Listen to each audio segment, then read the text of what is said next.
bom dia a todos. Sábado com chuva, 16 de setembro de 2017. Estamos aqui na Rádio Nova Progresso, exatamente 11 horas 32 minutos. 1530 AM, telefone 3566-2259, repito, 3566-2259, você pode assistir aí pelo radinho e também pode nos acompanhar aí pelo Facebook, Facebook aí da Rádio Nova Progresso, você vai encontrar aí o nosso programa aí transmitido por todas as mídias para o mundo todo. Estamos aqui novamente com a presença do meu já sócio aqui de programa, Gilberto Lima, advogado tributarista, mestre em Direito Tributário pela PUC do Rio Grande do Sul. E vamos continuar aí devido aos proclames, devido às várias dúvidas levantadas na semana passada, nós vamos continuar aí com o nosso programa Dívidas e Dúvidas. Se você aí tem qualquer dúvida, mande para nós. Pode mandar também aí pelo WhatsApp, através do 998050413. Repito, 998050413. Mande para nós a sua dúvida ou pelo Facebook. E vamos de imediato aqui, semana passada aí, inclusive nós tivemos aí a participação de um ouvinte de Santana do Livramento com questões aí relativas à dívida de IPTU.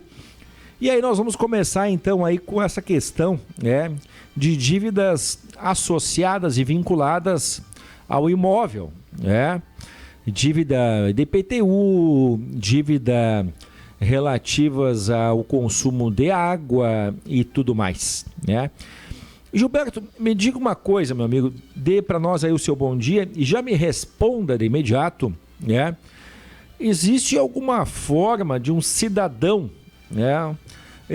estar isento ou ser isento de dívida fiscal? Bom dia. Bom dia.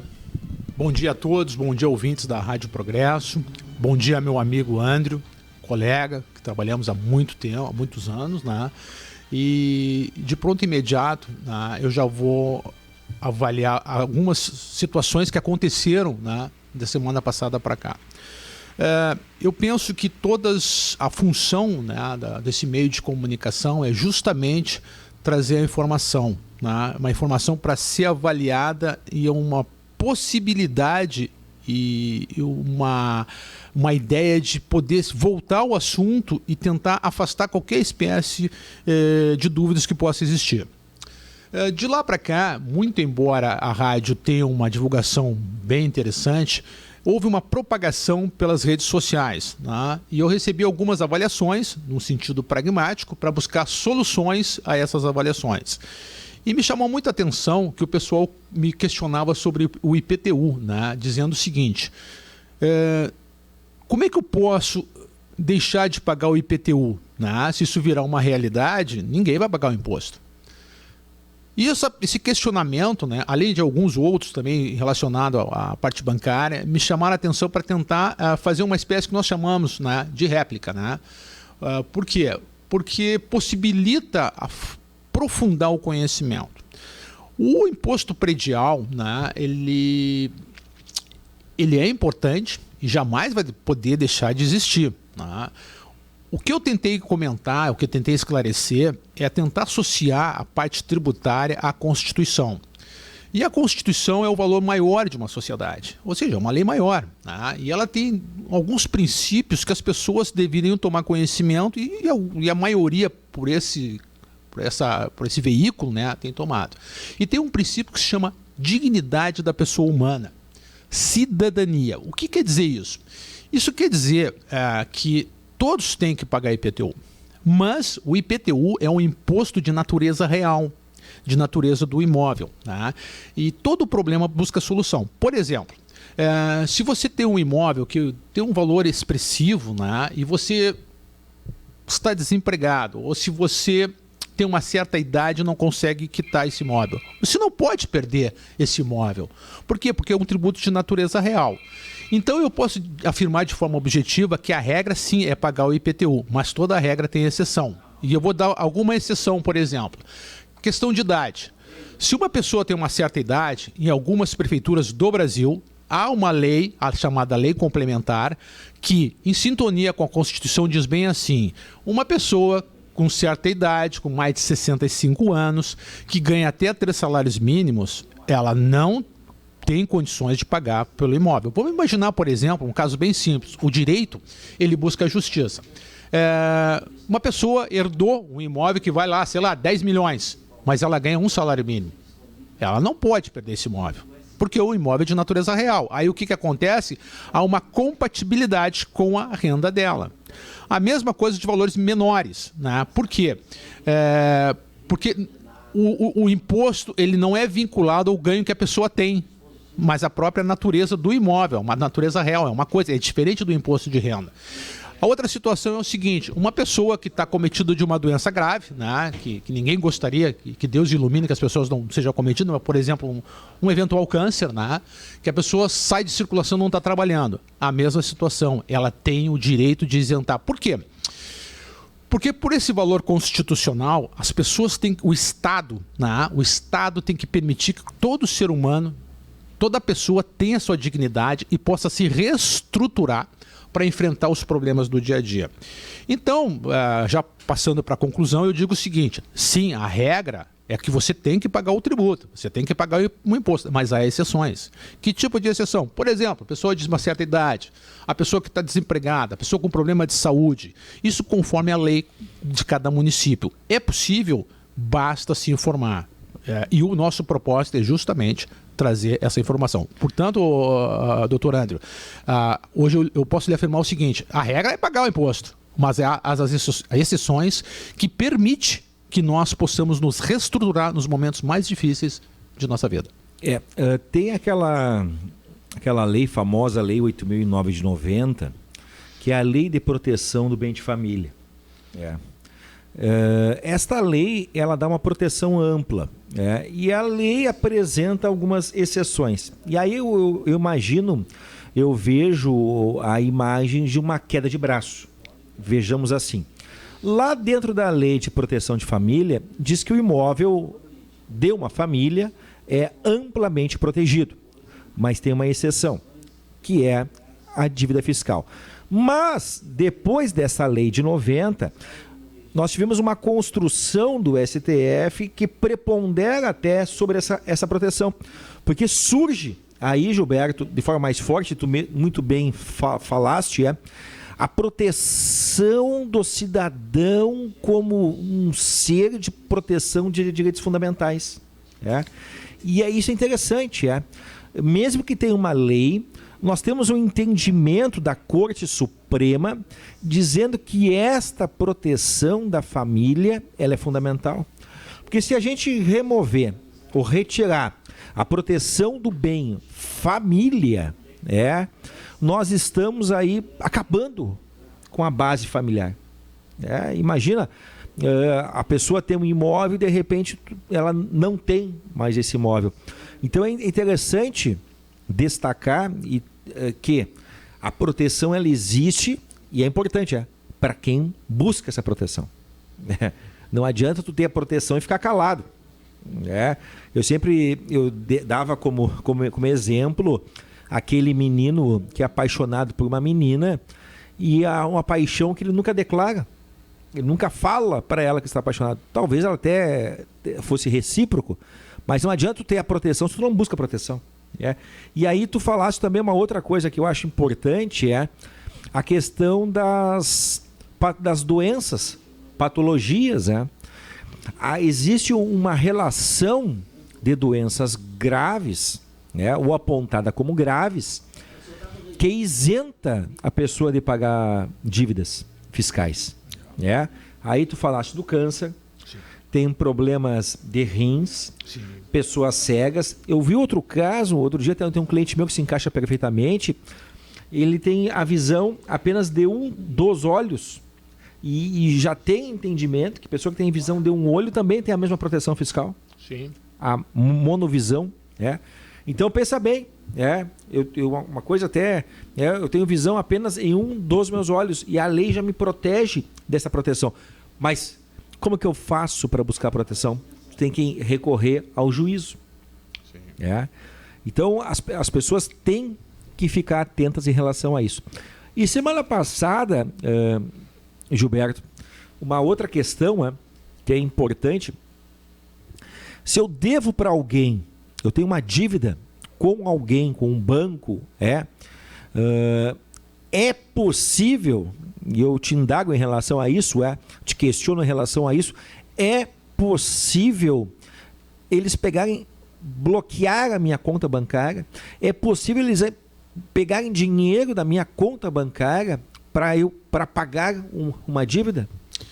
Então, eu estava ouvindo atentamente ali e me trouxe no meu íntimo, né, uma alegria tão grande, né, de poder estar participando com todas as informações que nós temos diariamente lá no interior do nosso escritório, trabalhando. E aí, ouvindo as explanações do Dr. Andrew, me lembrou uma passagem num dos meus trabalhos, nas minhas leituras, que dizia assim: a justiça, ela é a virtude de uma sociedade, assim como a verdade é a virtude do pensamento. As informações devem ser propagadas para que as pessoas tenham racionalidade.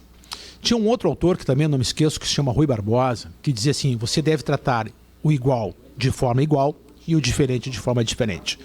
Antes de passar a resposta à pergunta do Dr. Andrew, eu vou tentar fazer um exercício racional com os ouvintes e com as pessoas que estão nos vendo. A Lei 8.009 diz que o imóvel é impenhorável, correto? Assim como as leis dos municípios falam em isenções fiscais. Mas eu vou fazer o seguinte exercício. Imagine uma pessoa que ganha um salário de 50 mil por mês, e tem um único imóvel. E ele entrou em dívida. A pergunta é o seguinte: esse imóvel, ele ganhando bem, é impenhorável? A resposta é sim. Pela lei 8.009, ela é impenhorável. E é exatamente a maneira como o Dr. Andrew expôs. Nós temos que prestigiar a família, da dignidade. E é aquela história do tratar igual quem é igual e diferente quem é diferente. Agora, imagina uma outra situação. Esse mesmo caso, ele tem uma dívida de IPTU, aí sim ele vai, se não pagar o IPTU, é diferente. Aí ele vai perder o imóvel, por uma questão simples, porque ele não se encaixa na exceção. O imóvel dele é um imóvel, né, de grande valor, mas não é isso que importa. O que importa é a receita dele. Por quê? Porque a lei complementar, respeitando esse princípio de tratar o diferente de forma diferente e o igual de forma igual, ela tende a prestigiar um chamado que nós chamamos de mínimo vital. E o mínimo vital é uma dignidade que as pessoas têm. Ou seja, eu tenho uma chamada zona de conforto social. Essa zona de conforto ninguém pode me tirar. Então, se eu ganho lá, se eu estou cometido de uma doença, eu não posso trabalhar, e eu mostro isso com o meu imposto de renda para o poder público, eu não posso perder meu imóvel. Eu não posso. Entendeu? O Estado não pode fazer isso comigo. Agora, é diferente daquele camarada que tem um único imóvel que ele também não vai perder, mas se ele não pagar o IPTU, porque o IPTU é uma exceção na regra lá da outra lei da impenhorabilidade. Então, é muito importante, e eu fico muito grato, né, sobre a possibilidade de nós podermos trazer de forma objetiva para as pessoas que nos ouvem, que nos veem, esse assunto, né, porque ele não é de domínio nosso. Não adianta, ele interessa a todos nós. E aí, já rapidinho, passando na questão da dívida bancária, semana passada nós falamos que até 40 salários mínimos. E aí as pessoas dizem, né, não, mas não ficou muito claro. E eu vou tentar explicar com base nesse mínimo vital. Tudo depende da parte política de como é que é feita a lei, né? E a lei, nós temos um artigo que diz bem assim: respeitando a Constituição, respeitando esse mínimo vital, todo cidadão que tiver 40 salários mínimos depositados em caderneta de poupança, aí sim está na lei, é impenhorável. Agora, qual é o erro que o cidadão comete? Ele, infelizmente, né, nós debatemos semana passada, por ser vulnerável, ele aceita o que o banco determina. E o banco, muitas vezes, uma caderneta de poupança é muito caro para o banco. E ele faz o que nós chamamos de natureza multifacetária num contrato bancário. O contrato bancário, tu tem a poupança que tu maneja para conta corrente e vice-versa. Isso induz ao erro, entendeu? As pessoas, por falta de informação. Porque se está num momento difícil e a pessoa precisa ter alimentação, precisa ter moradia, ela vai encaminhar, vai respeitar o que está na lei. Ela não vai correr risco e vai depositar numa poupança. Então, eu respondo as perguntas da seguinte forma. Primeiro, eu acho que a explanação que o doutor Leandro trouxe é muito positiva, né? Fazer essa ideia de comparação, da ideia que é uma ideia de lei municipal e uma ideia de lei federal, né? Que a lei municipal é que protege em relação ao IPTU e a lei municipal respeita a dignidade de qualquer pessoa protegendo o seu único imóvel. E sobre a conta bancária, eu arremato dizendo o seguinte: se eu tenho um documento do banco mostrando que eu tenho na poupança, ninguém tira esse dinheiro até 40 salários mínimos. Porque, claro, se o camarada tiver mais disso, aí, evidentemente, ele já entra naquele princípio do Rui Barbosa. Tratar diferente quem é diferente e igual quem é igual. É isso aí. Ok. Até esqueci antes, eu vou aproveitar. Este senhor que passou por trás de nós aqui é o Newton, né? Está resolvendo uma questão técnica aí, está aqui conosco. Mas, Gilberto, e é importante, eu acho, destacar que não adianta se ter a proteção se nós não buscamos a proteção. Essa é a grande questão. Né? Não adianta eu ter lá 20 mil na caderneta de poupança, alguém vai lá e pega os 20 mil reais e eu fico em silêncio. Tu vai perder os 20 mil.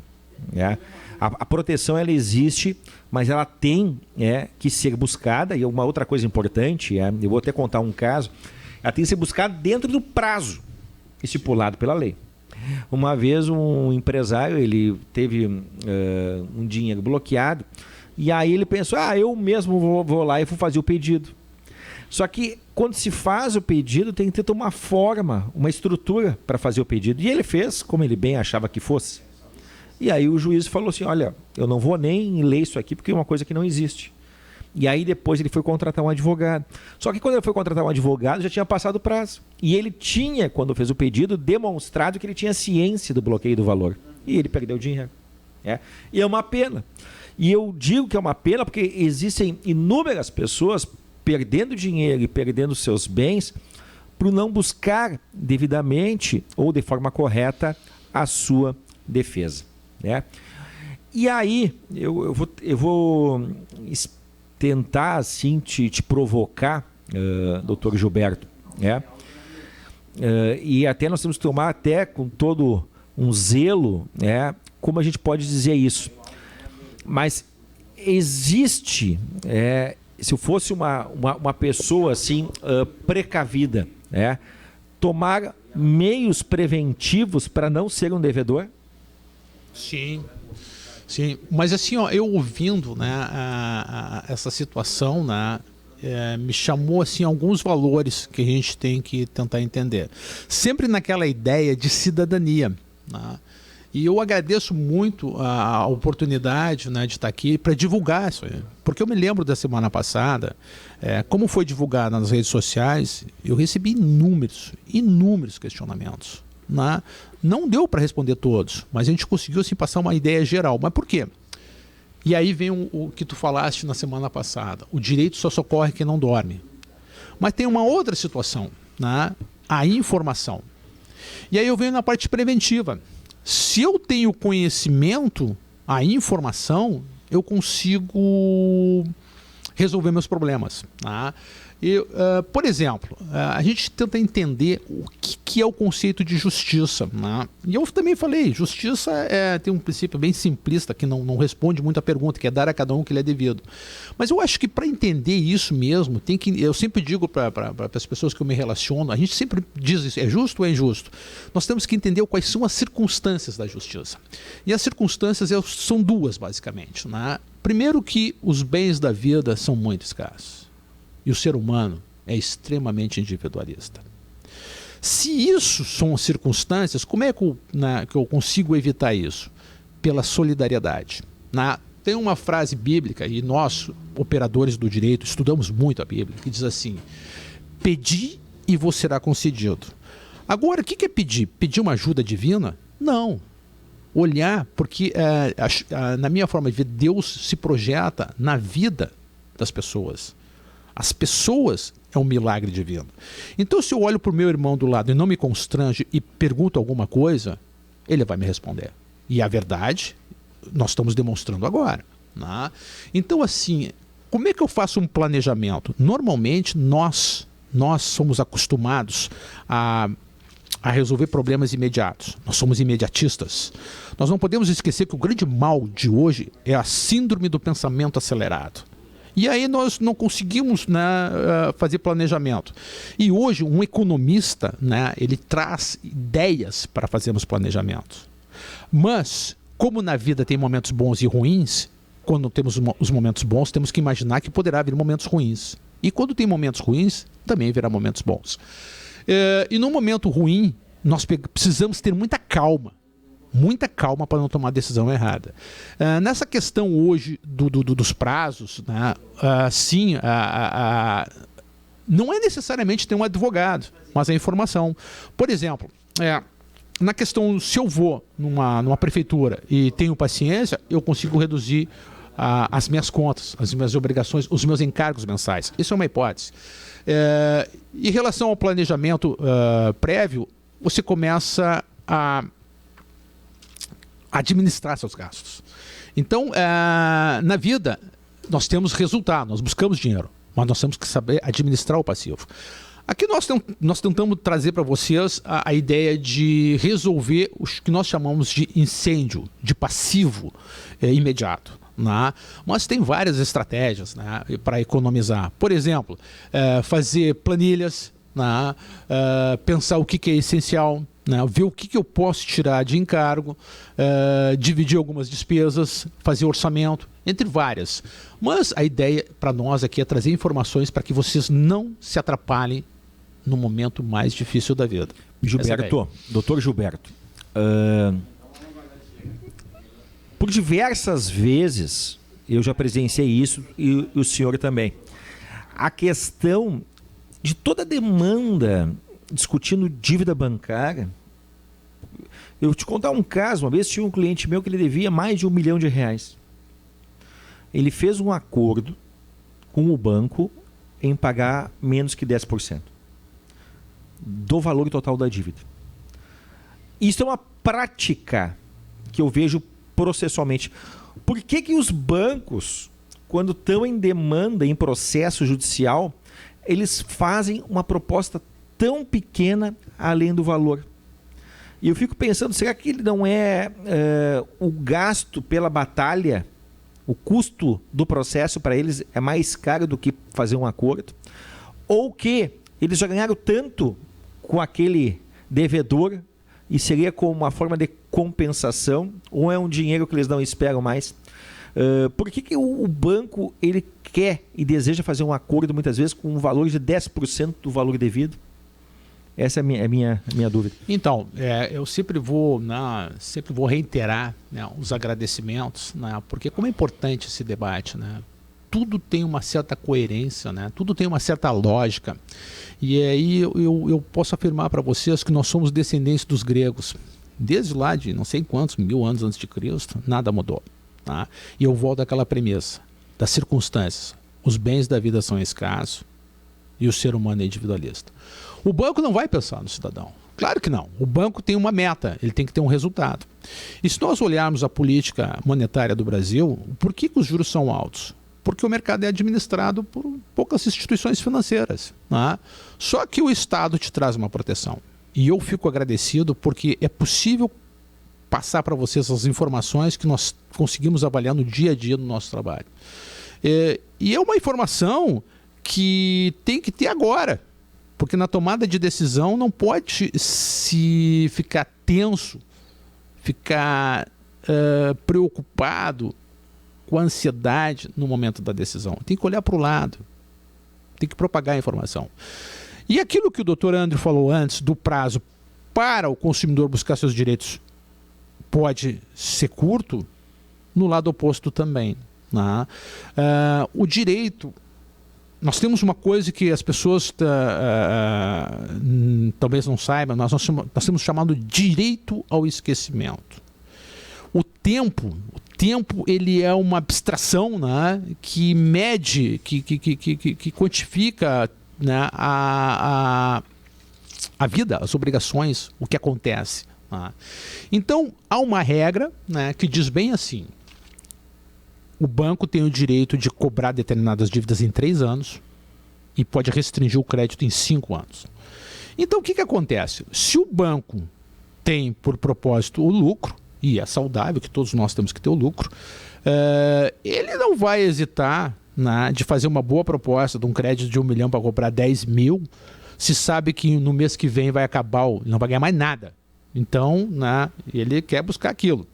E por que ele vai buscar aquilo? Porque ele sabe que o cidadão que ficou devendo, que tem o direito de se recuperar, não tem condições de pagar aquilo. Ele não vai pagar. Então, a afirmação é no seguinte sentido: ele vai querer, né, realizar o lucro dele de qualquer maneira, mas sabe que não vai receber, então ele cede e sabe que os juros compensam. E por que os juros compensam? Porque não é todos que deixam de pagar, é uma minoria. Né? Então seria isso aí. Só para dar como exemplo, Gilberto, tem um conhecido nosso, meu do Gilberto inclusive, uma vez eu entrei com uma ação para ele, uma revisão de contrato bancário, e eu diminui bastante o débito dele. E ele tinha pego um valor emprestado e estava discutindo os juros, e eu reduzi bastante o valor. Só que o valor final que ele tinha a ser pago ainda para o banco era tão pequeno que o banco nunca mais cobrou dele. Sim. Lavou as mãos. Então, muitas vezes, o embate processual para o banco não vale a pena. Claro. Ou entra naquela vala comum, é um dinheiro que eu não vou recuperar mais, ou se eu recuperar um pouquinho para o banco pensando vale a pena. Mas incrível, já estamos aqui no final do nosso espaço. Eu passo a palavra aí para o Gilberto dar as últimas palavras dele nesse sábado, e aí depois eu já faço o encerramento.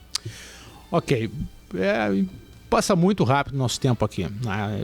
A conversa é muito saudável, eu me sinto muito feliz, né? Porque eu aprendi uma coisa na minha vida: nós temos que doar o tempo, né? Nós temos que dar o nosso tempo, e eu saio muito satisfeito porque o que eu passo de informação são informações racionais e lógicas. Fico muito grato, né? Eu vou torcer para que todo mundo continue o que foi feito na semana passada, continuar a fazer o debate, compartilhar pelas redes sociais, para que a gente possa trazer mais ideias e com isso impulsionar essa nossa proposta, que é propagar a informação. Muito obrigado a todos, muito obrigado, André, Newton, e boa semana a todos.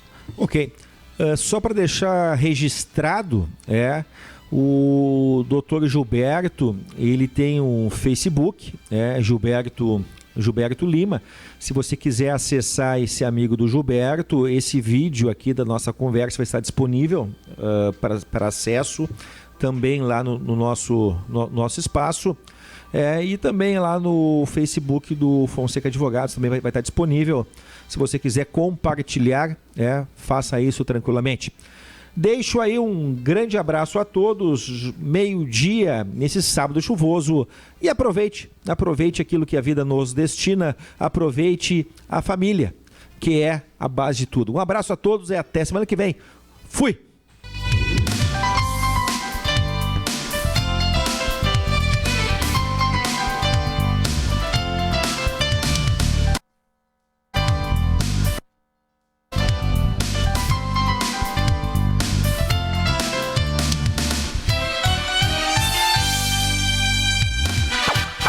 Rádio Nova Progresso AM, 1530. 12:01. Preços imbatíveis, sem nada de acréscimo. Motosserra 55 cilindradas em 10 vezes sem juros de R$ 69,90. Telha 6mm sem amianto 2,44, só R$ 36,90. Toda a linha de lavadoras em 12 vezes iguais. Lavadora de roupas Electrolux 16 quilos por R$ 1.599 e 12 vezes iguais. Tem toda a linha de estofados em 10 vezes sem juros. É só até sábado na Quero Quero.